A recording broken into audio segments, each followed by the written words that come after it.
É muito importante nós termos essa visão que, se Jesus falou algo, o Espírito Santo vai direcionar para que isso venha acontecer até o último dia. Por exemplo, Deus disse que vai cuidar de você. Mas se você sozinho procurar os cuidados para se cuidar sozinho, não vai dar certo. Você precisa do Espírito Santo. Porque a vida em si, a vida lá fora é muito injusta. A vida lá fora é muito injusta. Em que aspecto? Você se cuida tanto, você cuida do seu cabelo, amém? Você cuida do seu cabelo, mas você encosta perto de alguém que não cuida do cabelo, o que vai acontecer? Se a pessoa tiver pior, vai passar para você. Você cuida do corpo, menos espera, tem um vacilinho, vai atravessar a rua, o cara vem, te joga o carro, te machuca. Então, o cidadão passou o tempo todo da vida dele fumando e viveu sempre não sei quantos anos. O cidadão que não tem ainda nem 40 anos já está pedindo para morrer, percebe? Então não dá às vezes para você entender certas coisas. Mas uma coisa você precisa ter certeza: se Deus falou algo, para que esse algo venha cumprir na sua vida, você vai ter que ter a intimidade, tem que ter um relacionamento com o Espírito Santo para Ele te guiar, porque Ele é professor, Ele sabe de tudo, Ele sabe as palavras que você tem que falar no momento certo, e muitas das vezes é necessário que eu e você como igreja, do Senhor, nós vamos estar pedindo: Espírito Santo, o que eu preciso falar hoje? O que eu preciso pensar? Há uma dependência. Se não houver essa dependência, nós haveremos de andar frustrados e com a cabeça cheia, né?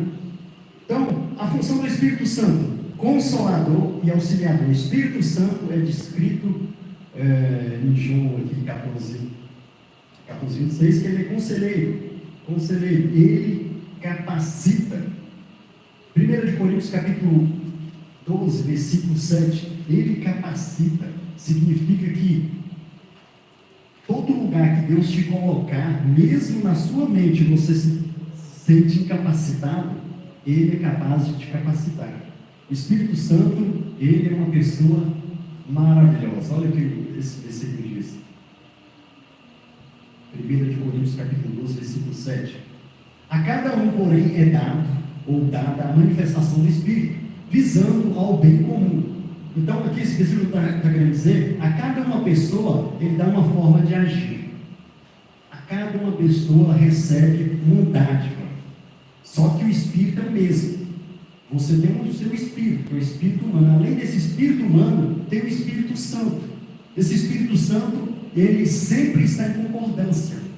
Em concordância com o Pai. O Pai falou que vai acontecer isso na tua vida e Ele vai te auxiliar. E qual é a função de Jesus? Se for possível, Ele ser o seu advogado, te justificar. Então, os três trabalham juntos. Então, o Pai, Ele falou e vai cumprir. E aí o Espírito Santo vai te auxiliar nessa jornada, nessa caminhada. E aqui é uma dica tão simples. Às vezes, eu sempre costumo lembrar que uma decisão nossa pode mudar a nossa vida. Um atraso pode melhorar a nossa vida ou pode piorar. Então, por exemplo, no domingo, esqueci a minha camisa aqui, camisa preta, passei em média de quase 40 minutos, não achei a camisa. Aí o Gabriel também procurou, a camisa estava aqui, e eu passei por aqui. Tem horas que você não entende, as coisas se perdem. E quem não tem comigo o Espírito, você já começa a espraguejar, já começa a xingar. Tem coisa que é algo que Deus está te prevendo, está te ajudando, porque quem entende? Então tem coisas que acontecem, não é para o seu atraso, às vezes é para te livrar de algumas coisas. E quem não tem essa visão, o espírito humano, ele não suporta certas coisas. O espírito humano já começa a agir aí, está vendo? Já começa a culpar. O Espírito Santo, ele começa a te dar uma reflexão, faz lembrar algumas coisas para não reclamar, mas o espírito humano é responsável pelas emoções, pelas tristezas, pelas angústias, pelos pensamentos. Então, quando nós estamos